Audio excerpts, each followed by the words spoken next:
You're listening to Don't Take Bullshit from Fuckers with your hosts Greg Behrendt and Kane Holloway.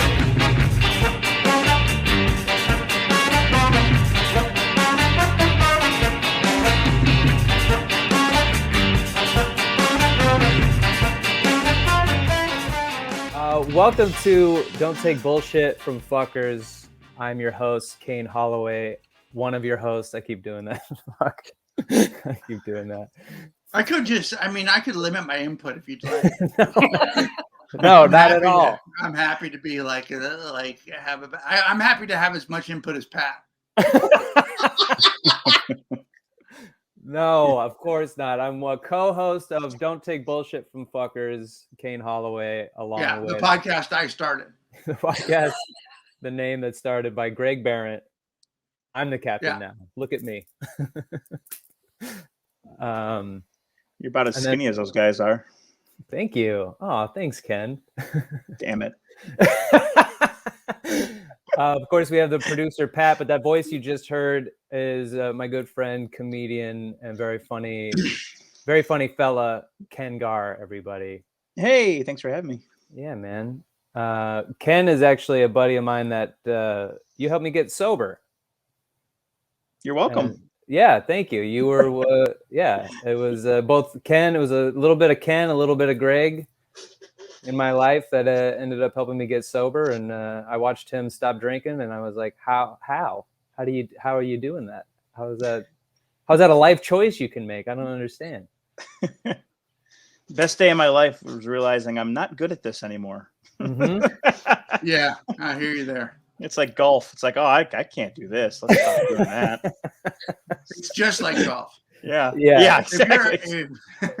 If you're struggling right now and listening to this, it's just like golf. If you're struggling with your golf game, quit that too. Are you still doing your podcast, by the way? Or are you on the radio anymore? No, so I had a show called the Kim and Ken Show on Dash Radio, but because of the pandemic, the studio closed, and it's just hard. It was hard moving it over to like a streaming service because I went back to Chicago for a few months during the pandemic, so it was just kind of hard to get on the same page. So yeah, it's very painful. Thanks for bringing that up. You're welcome. Yeah, no, it's just one of the low lives of my life, but that's cool. Cool. Kane, I love the way you lead an interview, man. Pretty good. Right? At least you did your research, Kane. Did your research, and I've been sitting around with this. I was in Vegas with this idiot. I haven't seen you in like a few months, and we fell right into a shit talking dynamic. It was like the pleasantries were real quick and like a millisecond, and then we just started shitting on each other almost immediately. Thank you for leaving right the minute I left stage, by the way, the other night. I appreciate that. I said good night, and I just see him get up and leave the room. My red jacket. There he goes. There he goes. All right. I went to meet up with Natasha, a good friend and a previous guest of the show, Natasha Adamo. She's in Vegas as well. If I went up to go meet with her. You're a busy man. I get it. I wanted to watch you bomb and then go. I did not bomb. That is absolutely. He crushed. Actually, he did very well at Brad. I will own every bomb I do. But how many? I saw a picture of that show. How many people were on there? The one in Vegas, just 3. Yeah, just 3. Oh, I thought Liz Stone was on that show. Oh no, that's the one Kane did. So Kane did a bar show or something. I did. With like 9 people on it. So amazing! I think they're called bringer shows. Are they bringer shows? What are they? Those are the best. It was an open mic. Okay, cool. Yeah, that explains the material. I went up. I had like an iffy set at LA Comedy Club where like the audience was laughing at the wrong moments. It was so weird. And they were like, they're like, it's my A shit. And then I get off stage and Ken goes, "It's really brave of you to do all new material." Nice. Fuck. Anyway, happy to have you on. Hey, happy to be here. This show we have. Are we ready for a question? It's your show, buddy. Oh my God. You make one faux pas twice. Okay. This one comes from Anonymous. Says, I need some advice. Gonna give a brief history backstory here to provide context as to why the second paragraph happened. If you feel like you need more info, I'll happily provide it. My husband and I are non-monogamous, and in the past, this has mostly meant we're essentially swingers. A couple of our friends know about our lifestyle, including a very good friend of his. The friend, we'll call him Joe, started dating a really lovely woman who we'll call Jane. I ended up becoming extremely close friends with Jane. They decided that they wanted to explore opening up their relationship a little bit, and so asked us a lot of questions, which of course we were happy to answer and help out with. Jane specifically spoke with both myself and my husband off and on over the course of several months about this. They ultimately decided it wasn't for them. It's very important to note that we were never physically involved with Joe or Jane at all. Eventually, Jane and Joe broke up for completely unrelated reasons, but I maintained my friendship with Jane and we were still best friends. During that whole time, Jane would occasionally send spicy snaps to my husband. Nothing that was really that big of a deal. A cropped but suggestive shower beer picture or showing off new lingerie.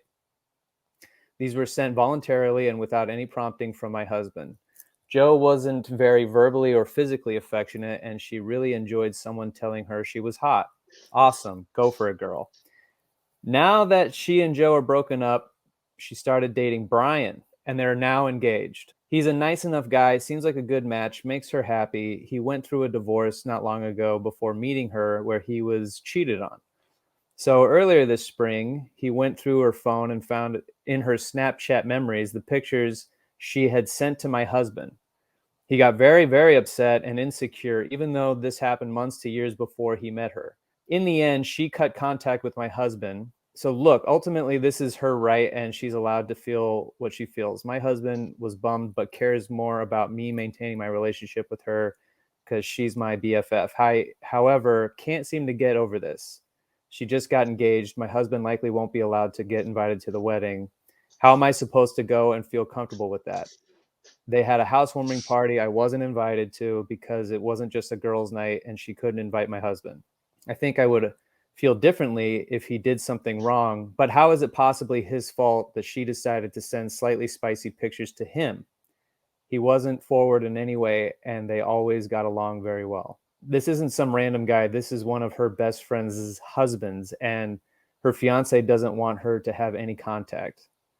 I just don't really know how to handle this. I think it means this friendship is coming to a natural end, and I can just ride out the inevitable drifting apart because I don't even know how to begin to address it beyond what I have already done.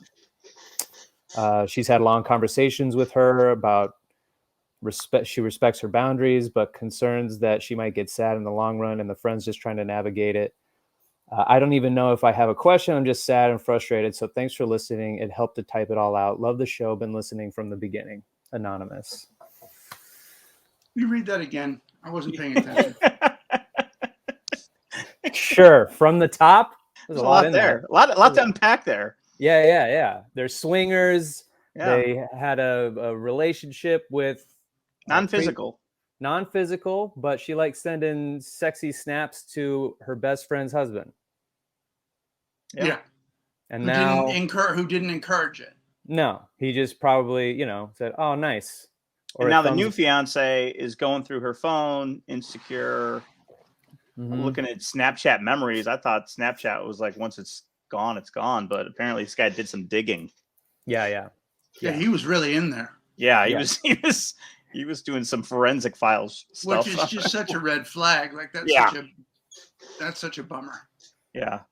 And she's marrying that guy. She married him. Did she marry him? No, they're engaged. Not yet married. She actually married him while he was reading the email. That's how long it took. That was the vows.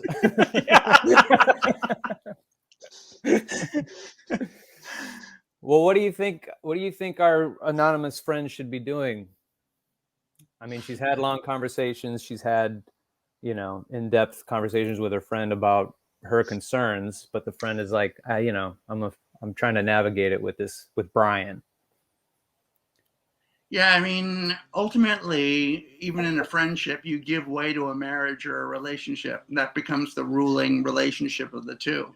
Mm-hmm. So she's choosing to stick by Brian as opposed to her friend.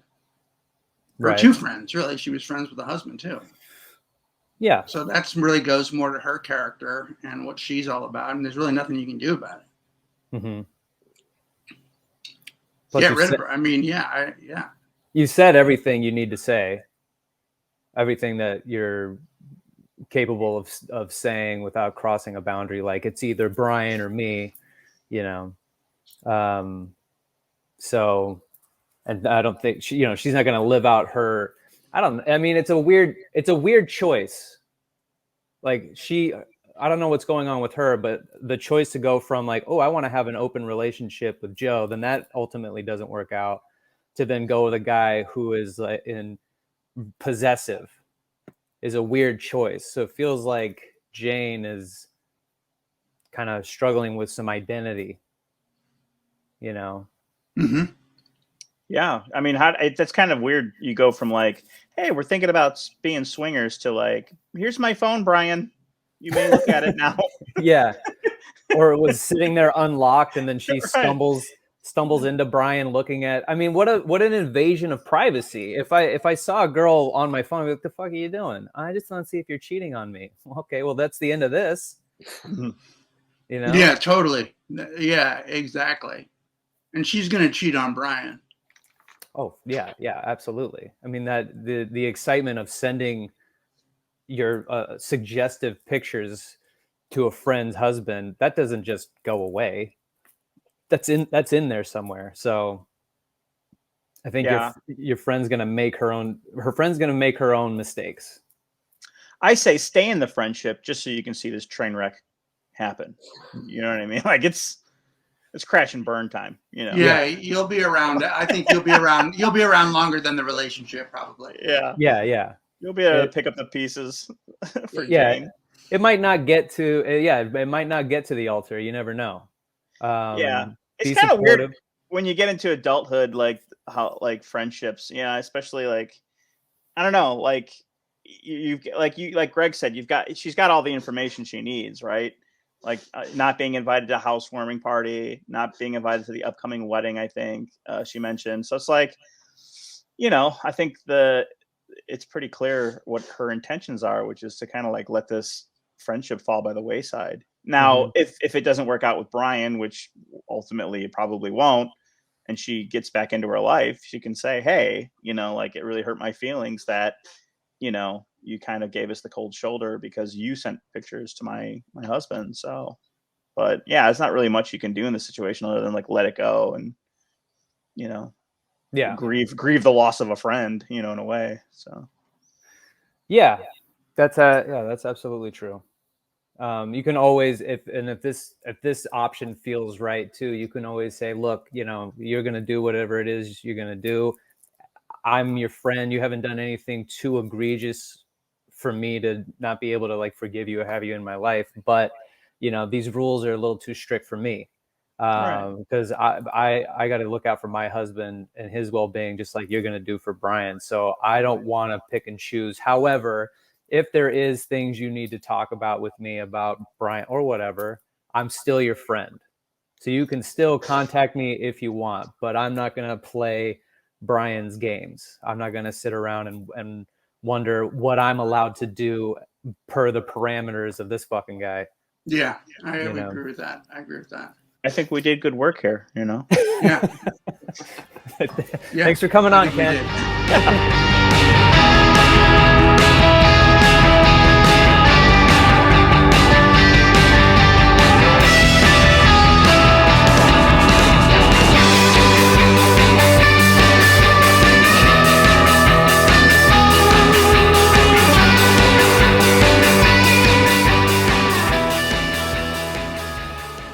This is the theme song for What Does This Mean song. The theme song for What Does This Mean song. We'll read a self-help quote, and they're definitely not memes. Memes are something completely different than quotes. Quotes are supposed to help you through all the bullshit in your life.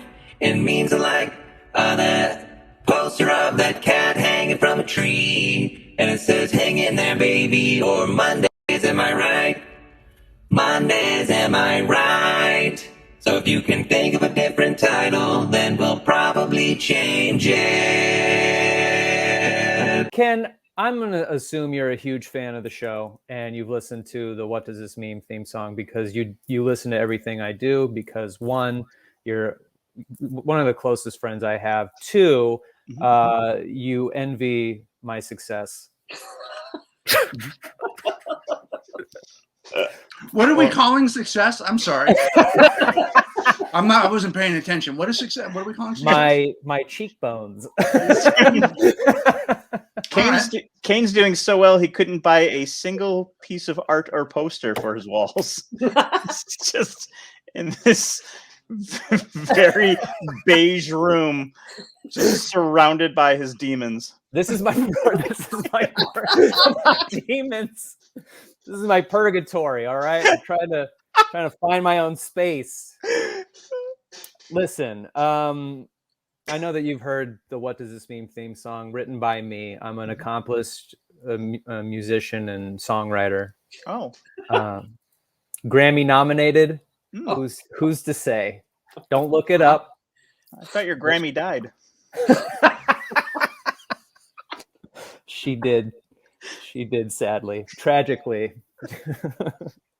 Maybe she sat in that room for a while. Yeah, then she's suicide by cop. She couldn't take it. But we have VPA sent us a DM on our Instagram that says, I was just listening to one of your episodes and it felt really unfair that Greg is the only one who hasn't done a theme song. Can that be done? No. Oh, okay. All right. Very good.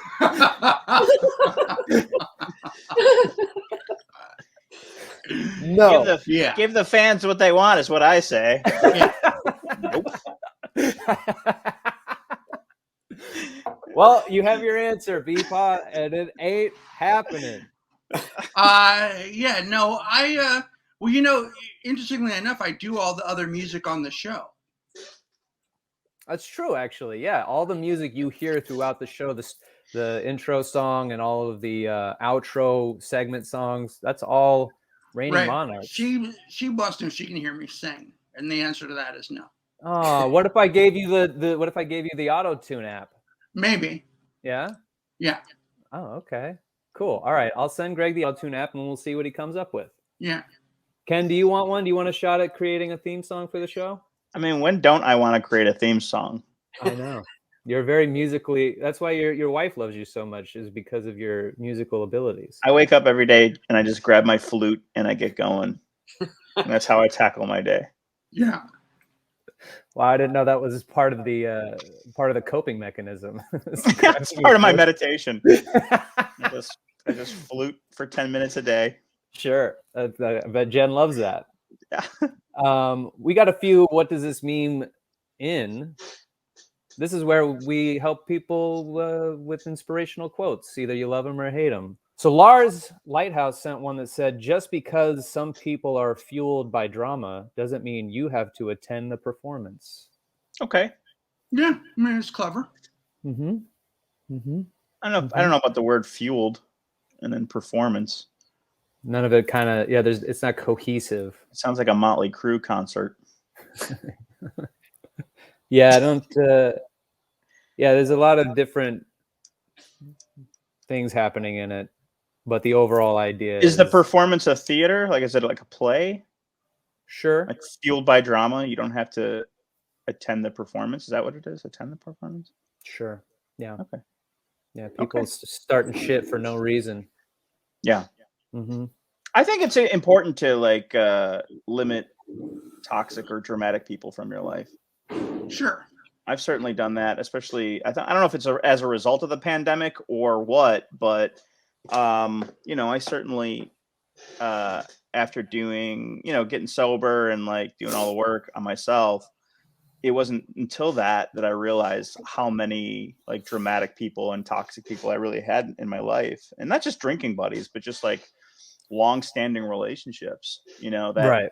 And I just kind of there was no big dramatic goodbye or breakup. It's just like, it just kind of fell by the wayside. My priorities in life changed, my perspective in life changed. And so, and I think as a result of that, I've seen a lot of different areas of my life, my career, my love life, and my friendships have all improved because I'm no longer taking the time or resources to like solve these people's problems or fix them or be the shoulder they cry on. So, I Right. think it's really important to limit or eliminate, if possible, the toxic people that you have in your life, and a lot of times I'll have a plan in place. So like if I know that I'm gonna have to deal with a toxic person, whether it's like a coworker or a colleague, or maybe it's a relative that you have to see during the holidays, I'll actually set up a plan, be like, all right, well, how am I, like, what's my exit strategy?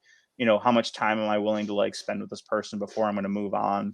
And a lot of times I'll just excuse myself, or I'll just, kind of meander to a different conversation somehow. But, there was a time in my life where it was very important to like get their approval, to like be popular, to be appreciated, to be like respected. And now it's just like, yeah, man, that sucks that you're experiencing that. And then, but I don't have to like take it on. It doesn't have to become part of my life or part of my narrative anymore. So That's great, especially when you come to like the holidays, when you're going to be around people, yeah. you're forced to be around people that you have to like prepare. You have to mentally prepare yourself. You got to get in a headspace. I'm going to be around this person, and they say this and that. They know it pushes my buttons, and then inherently you feel like, oh, I got to fight back because I can't. I don't want to be taking this shit. When really, the best thing you could do for yourself, and like the way to gain respect to gain that respect that you want, is to just be like, look, I can't. This is what I can and can't deal with. Yeah, and I can't deal with that, and I don't need to sit here and listen to that shit. Yeah, dude, you'll find now, especially during the holidays, right? You're managing a lot of different dynamics, a lot of different relationships, and for me, it's like you'll find me in the kitchen, like doing dishes, like just trying to like be of service, cleaning tables. Yeah, being of service is the way to do it. It's the way to do it, man. And it's like, and even at so I got married in July of 2020, and as the party was winding down, I was like, was in the backyard because it was COVID and we're trying to be safe. But like I'm cleaning off tables, I'm putting away food, and everyone's like, "It's your wedding," and I'm like, "Trust me, I need to be doing this. Like this is how I can best spend my time, is by helping you people like have a great time, and that makes me feel good, as opposed to like talking to the uncle who's like, "Why don't you drink? I didn't even think you had a problem." Oh God, yeah. So Right. just try to be like, so if I guess my advice to people that struggle during the holidays with family, just try to be useful. Just do dishes, clear your table, help cook, and then don't be afraid to like excuse yourself. You can go outside and get some air, you can go for a walk. You can, because it's not easy in some of these family dynamics to like go and be surrounded by these people that, for most of the year, you either don't see or you're avoiding. So right. Well, and Ken and I share some like family things where we bonded over having to deal with certain family members who we know if we engage, there's going to be an issue, and we know that they're not going to be the ones to grow and change and try to understand us, and so it's on us to figure out how we best cope with that. And sort of, it's funny to go from like drinking Ken to sober Ken, how those stories change over time, and how I've heard you from like drinking Ken is like, oh fuck, you have no idea the mental anguish, to now it's like, yeah, it was great. Yeah. So for me, like any type of anxiety or anger that's like arising in me, I treat it now as like a check engine light, right? So like anytime I'm feeling like my anxiety start to increase, or I'm starting to feel like anger in a situation, like I'll excuse myself, I'll like take myself out of that environment, and then I just have to like check in with myself or check in with another sober buddy, and just be like, hey, like this is how I'm feeling, or this is what I'm experiencing right now. And just taking that pause and just like taking that moment for myself, you avoid a lot of the drama that we were just talking about, right? So I don't need to engage in any of that type of behavior. I don't need to engage in your drama or your insecurities. I can just keep the serenity and keep calm in my life. And it's a trip, man. It really is, because normally things that would like set me off, or like things that I would feel like I need to defend myself, or I don't want, like, I don't want to be bullied here. Or I don't want to like come off as a pussy. You know, Mhm. now I'm just like, hey man, that's on you, bro. I'm gonna go do some dishes. And they're like, what? Yeah. You know, like I can't even deal with this, Ken. You know? Yeah. Then they see you in the kitchen fluting. With no hands. I'm like, Oh shit. We got another one here from Britt that says, if I say no to someone and they get angry, it does not mean I should say yes.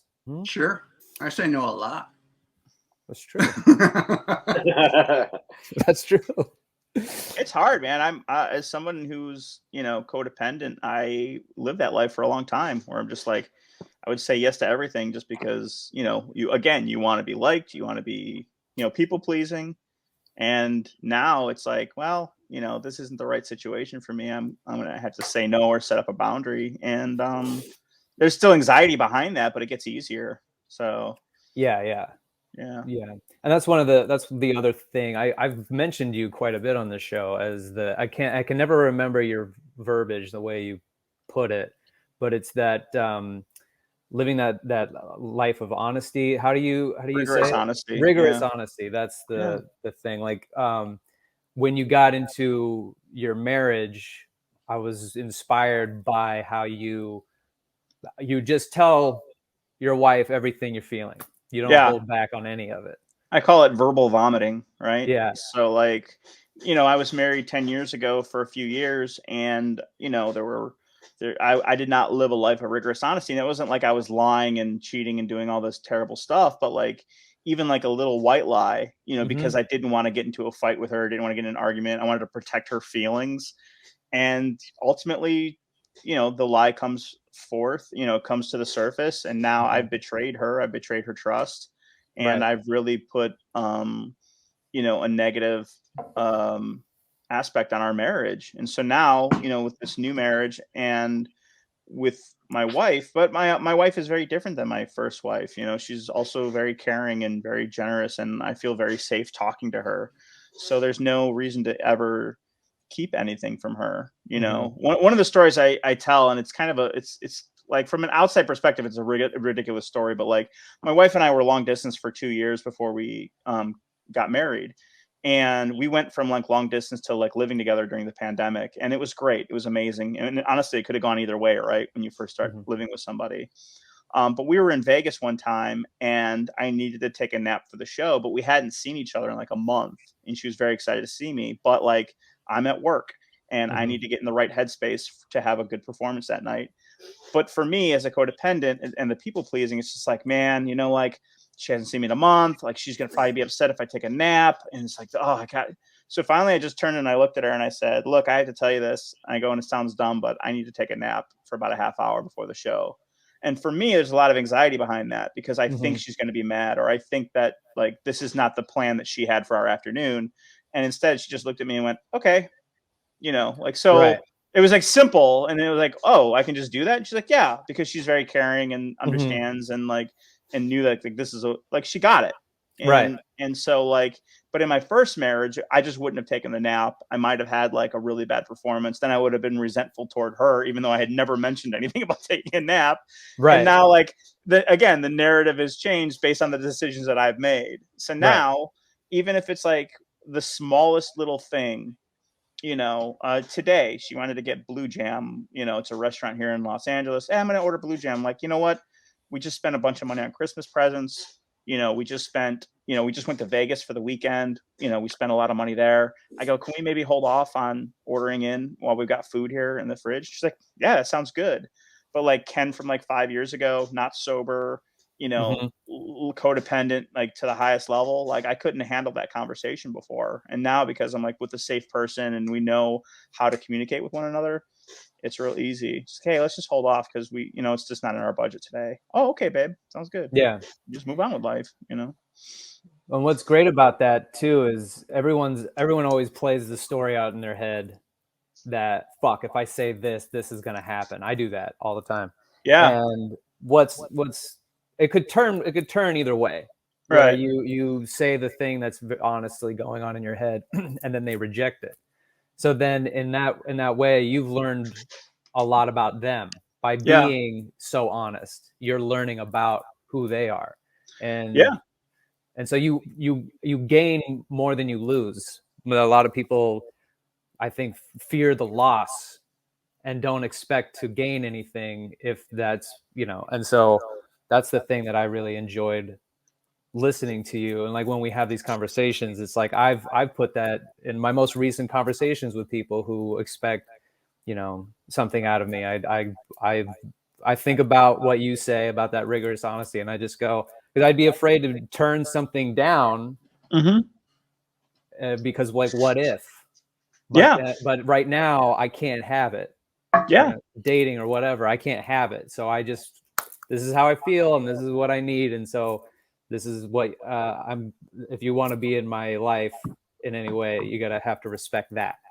And here's the thing, I call it like forced intimacy, right? So for Jen and I, like knowing who I am, like I'm codependent, I'm an alcoholic, in recovery in both, aspects. But like, what I used to do is like set up this portrayal of who I was. You know what I mean? Like I'm this comedian, I'm this like bigger than life presence, I'm the life of the party.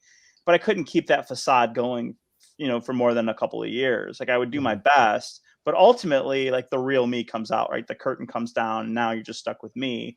And they're like, well, wait, where's this greater, bigger than life person?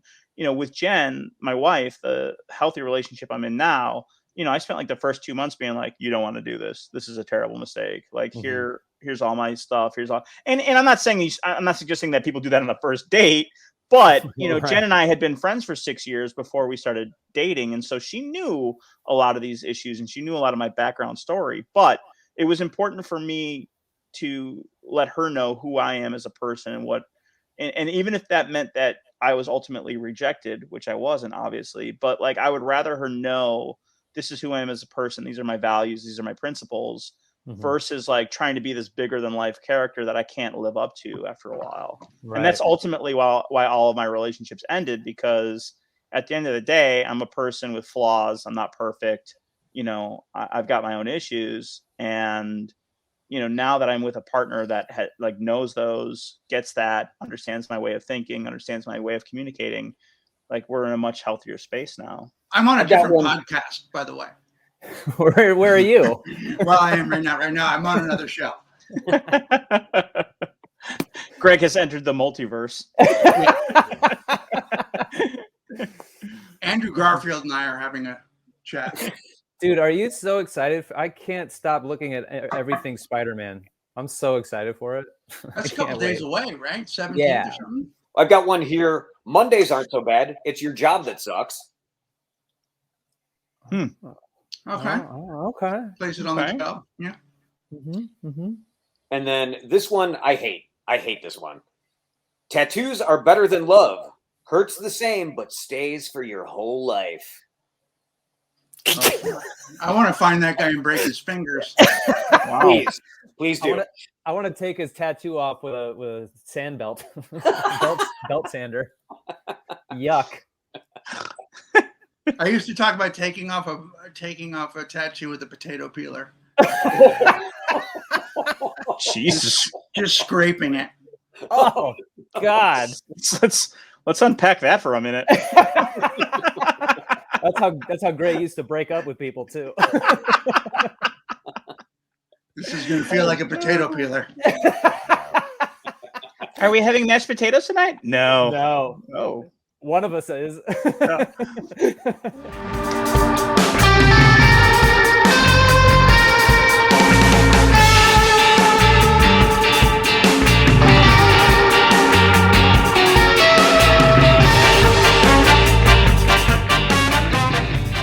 And just to remind everybody, we got our live show December 18th on Zoom. The link is in our bio.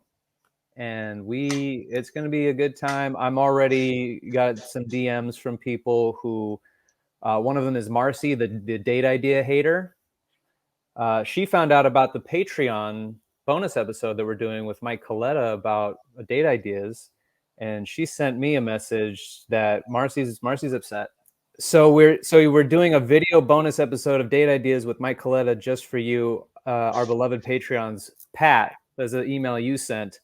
And then she sent me a GIF of Darth Vader saying no, because she's very upset at this.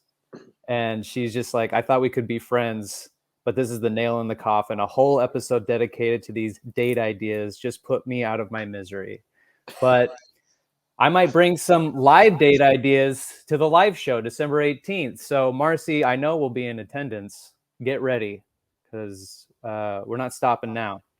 I think it's the day after Spider-Man comes out, so that's really all we're going to talk about. That's true. We'll So also if you've got Spider-Man problems or ideas, or you don't like the multiverse, or you do, how much Cumberbatch do you like in your Spider-Man movie? That'll be a question. A sprinkle of Cumberbatch for me, just a spritz. I think there's going to be more than that. I know, but I don't need a whole lot of the movie. I feel like he's in the whole movie. No, I need Toby, baby. I think a great place for Marcy to go on a date would be a playground. A Marcy playground. Oh my God. Oh my God. If you get that reference, stop listening to podcasts. Stop listening to the podcast. That was I knew Greg would get it, so I'm like, all right, I'm gonna go with this one. That's holy shit. Awful. You can go there and have some sex and candy. I was just gonna say sex and candy. Son of a bitch. Okay, so we look forward to Marcy's hate mail. Wish you could follow him at Ken Garr Comedy. No, it's Ken Garr was taken. Again, no research. No. I don't know. I don't follow you. Okay, cool. That's great. No, yeah, Ken Garr was taken on Instagram. So we got a couple things on this segment. One of them is from Anonymous, and it's a fella. And I read it before, Pat read it before, and we want to do this right now to get everybody's opinion on this. Hey guys, so I'm having a moral dilemma at work. I'd love to get some insights from you about this. So I work retail at a higher end mattress company. The other day, I had a really great interaction with a woman around my age where we had seemingly great chemistry and banter while I was helping her pick out her bed. We had a bunch in common. We both recently adopted new kittens. We both recently moved out to live without roommates. She laughed at my jokes and I laughed at hers. I realized I just said two things, but over the course of a 2-hour bed demonstration, getting two things not bed related feels like enough. I really liked talking with her and all that, but I also felt like as this was a professional work-related environment, it wouldn't have been right to ask her out. She was coming to me to get a bed, not a date, you know?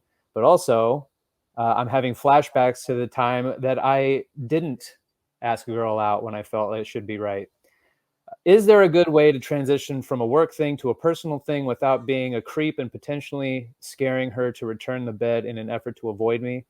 Part of my job is following up with everyone I sold a bed for the first month after it arrives to make sure they are satisfied. So I will be talking with her again, but I want to keep it professional while also going, hey, I'd like to get to know you outside of this work situation. Would that be a thing you'd be interested in? In my head, there just isn't a way to do it without being a creep. But as I've established in letters, overthinking things, so this could also just be another case of that. Anonymous. I'm interested to hear about the bed follow-up call because I never got one. You never got a follow-up call?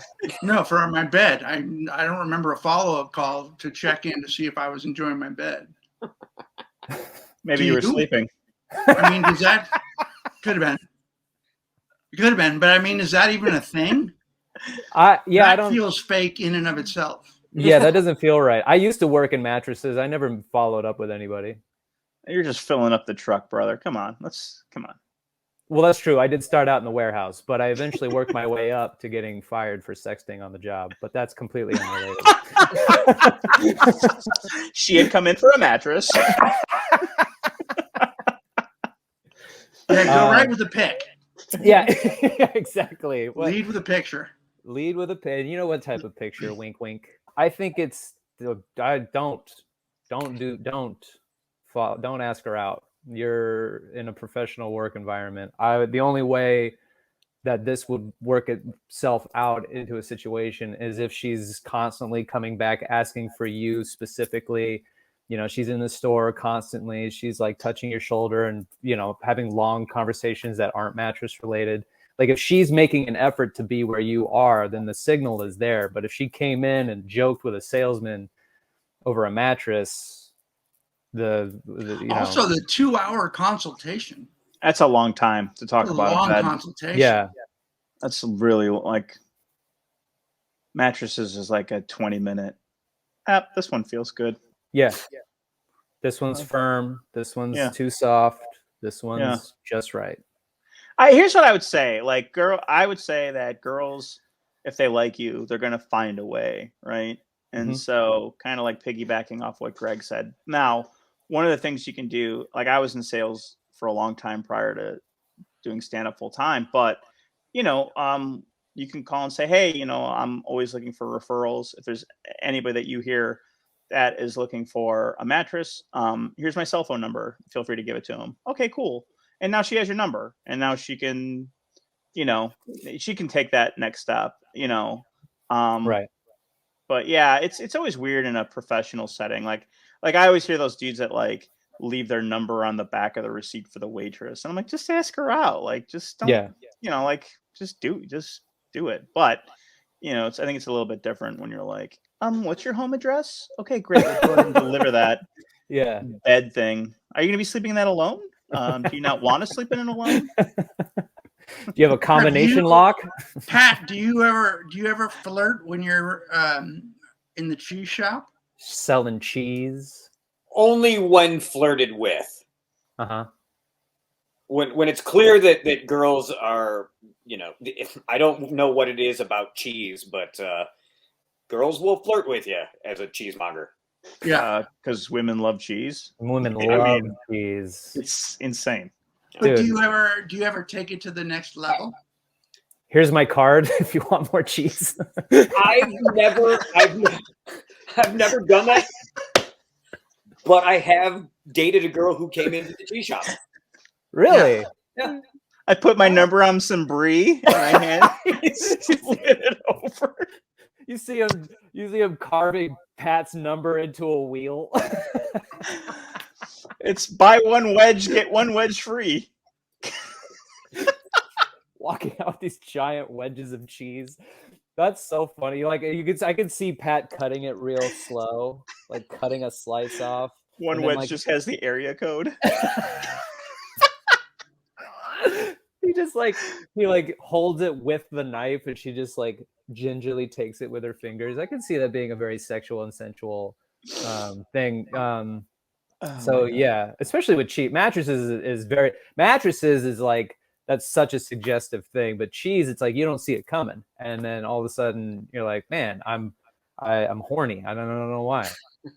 So Pat, would you say, what do you think, since you successfully hooked up with someone that came in to get cheese? What would you say to Anonymous? I would say definitely do not approach. If Ken was right in that girls will find a way. If she wants you to have her number on a non-professional way, she will give it to you. Mm-hmm. Mm-hmm. Yeah. There's nothing creepier than reaching out unsolicited. Like if she was into you, she would have just been like, hey, like, give me a call sometime. We'll grab some coffee. Or she may still do that, but you know, I think that the right move is to just wait for her to kind of make a move. Yes, my sister sent me apparently there's like a whole Instagram specifically about this, where guys will, it's exactly this. Guys will fucking see a girl they like at whatever place they work, find their information, and then send a thing that's like, hey, I saw you, I thought you were hot, and okay, yeah, fuck, but yeah, essentially that they saw someone they were attracted to almost immediately, and then they hit those women up, and then the women felt immediately creeped out, and they send them all to this Instagram. I wish I could find it. I'll find it for next time, but yeah, it's just just wait it out. It's like on those dating apps where you match. Like the girl will put her Instagram in the profile, and then you don't match with them. But then the guy will like DM them, be like, "Hey, you're not at all attracted to me, but I just felt like I should send you another message." And they're like, "Yeah, no, if I was into you, I would have matched with you." You know? Yeah. Hey, I went out of my way to find you. Right. Is that, you like that? Like that I found you? Yeah. Yikes. Hey, are you at a mattress store right now? Because I'm behind you. That sounds like a start of a pickup line. Hey, are you at a mattress store right now? I'm peeling a tattoo off my arm with a peeler. Hey. I'm here. All right. I've got, and I was talking to Kane about this. I don't know why this topic keeps coming up on Reddit. I am worried about people. I got made fun of by my friend. A male got made fun of by my female friend for washing my ass, or washing his asshole between his butt cheeks. That comes up a lot? It comes up a lot. Ass washing and not washing your ass, and thoughts about how you wash your ass, and it is insane. Have you seen the ads on television about cleaning your asshole? No. Yeah, there's an ad, and it's a woman, and she's sort of nondescript, and she talks about if you put your hand between your ass cheeks and it still smells, you're not getting clean. What are you watching, bro? This is just regular, straight up. There's that ad, and then there's the other one that's women pooping. Have you seen that ad? No. Oh my God, they say I'm a woman and I'm pooping, and they're sitting on toilets. Oh my God. And they're talking about, because it's about having a healthy digestive, having a good stomach. Is that the Jamie Lee Curtis shit yogurt? Oh, no. No, I don't know what that is. You never, what is it? It's yeah, but no. I don't know if it's not for a yogurt. It's for a probiotic. Oh my God. Oh, wow. And there's like all these different women, and they're sitting there with their pants down going, I'm a woman and I'm taking a poop. Oh, I thought you were doing a bit. I'm not doing a bit. Do probiotics stop working if you're on antibiotics? Ooh, probably. I think they cancel each other out. Yeah. Yeah. All right. Yeah. Yeah. There's one about washing your ass. Washing your ass is apparently a big deal. It comes up constantly. Yeah. So wait, why? Help me understand. Why is she shaming him for washing his ass? Oh, I don't even know if we're going to do this question yet. Oh, okay. Throwing out some options for us. Oh, all right. Okay. Sorry. I think this conversation is just fine, actually. Do you want to read this and then we can continue? You want to do this one since we're already steeped in it? You might as well. Right. Let's do that one. Let me see how long to you. We haven't done poop related advice in a while. It's been a while.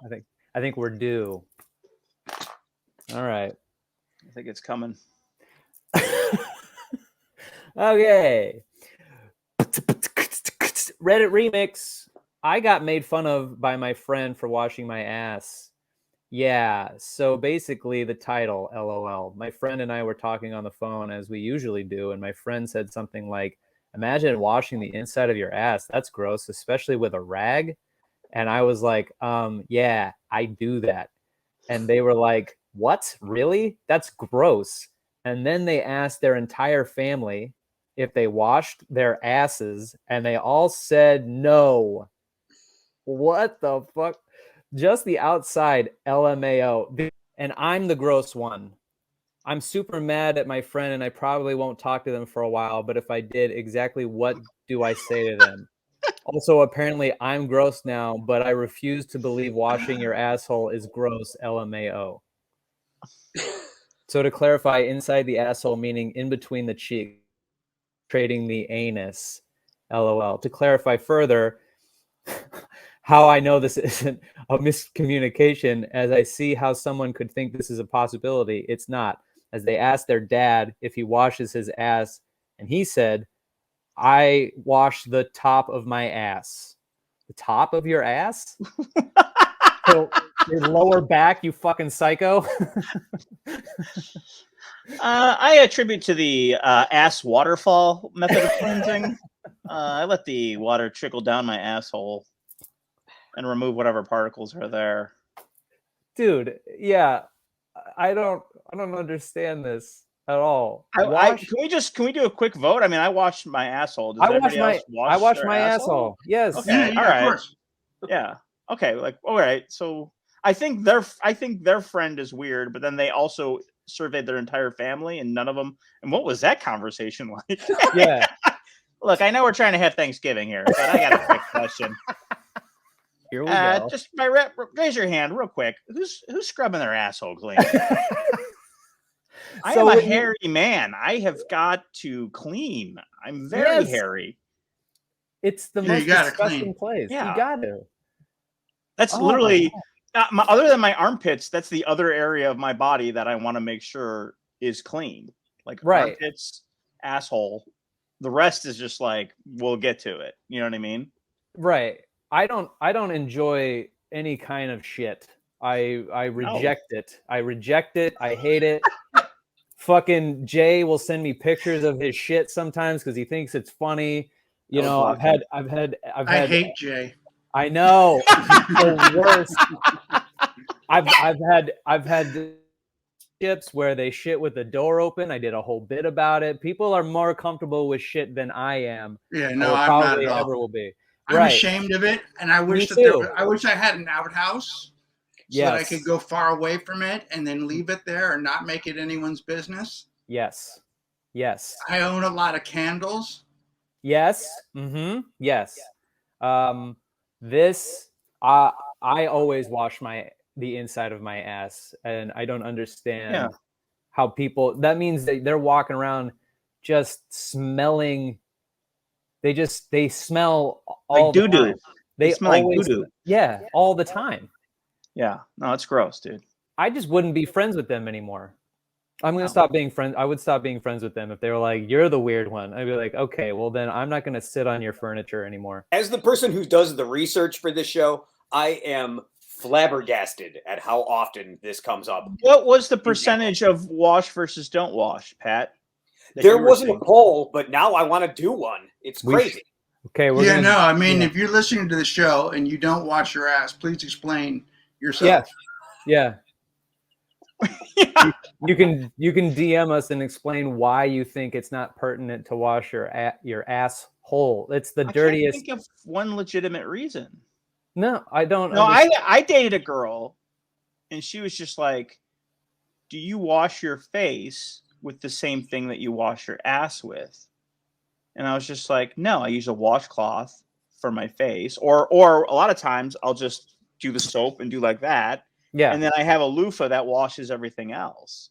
But like I also wash off the loofah. There's soap on it. Like I'm clean, you know what I mean? And I'm constantly changing out loofahs. So like, she made me feel like I was just covering in shit because I was using like the same. And I'm like, no. Right. I use the same wire brush that I use to clean my barbecue. Yeah, but that's just a sexual proclivity, you know? Yeah. You're just into that. I love it. And I've been over to your house for dinner, so that's upsetting. Yeah. That's true. Fuck. Well, tell us if you wash your ass. Tell us what you think about. Tell us why you don't wash your ass. Tell us why you don't wash your ass. Tell us your shower method. This is not like a pillow conversation, you know. This is we all across the board believe you should be washing your ass on this show. As a show, as a collective, that's how we feel. And there's no ifs, ands, or buts about it. If dirty you want butts. Dirty butts, it's a pretty good one. It's a pretty good one, Ken. And if you enjoy Ken, where can they see all of your stuff? Oh, why don't you tell them, Kane, since you did all the research? You can check him out at Kane Holloway on Instagram. No, what happened? You guys can follow me at Ken Garr was taken. KenGarr was taken. On Instagram and Twitter. And I got a website called kengarr.com. I got my upcoming dates on there. I'll be in Vancouver next weekend at the House of Comedy. And then, I think that's it for the rest of the year. You can follow me at Kane Holloway on Instagram. You can also go to my website, kaneholloway.com, and check out shows. I got a New Year's Eve show, 2 shows at the Mopop in Seattle, Museum of Pop Culture, 9:30 and 11:30. And there's a pretty stellar lineup involved. So come out to those shows, tickets on my website. And you can follow the show at DTBFF Podcast on Instagram. And you can email into us at dtbffpodcast@gmail.com. Greg? Yeah, follow me at It's Gregors on Instagram. And you can also find out about coaching by DMing me there. High performance, baby. Yes. Hell yeah, baby. And then go follow Pat. I'm at DTBFF Producer Pat on Instagram. And you can call the show at 323-379-5544. Don't take bullshit from fuckers. Fuck them. Hey there, if you like the show, you can find bonus episodes and more at our Patreon at patreon.com/DTBFF podcast. And then rate the show 5 stars on iTunes because it's the right thing to do. All music by the Rating Monarchs, produced by Patrick Kelly.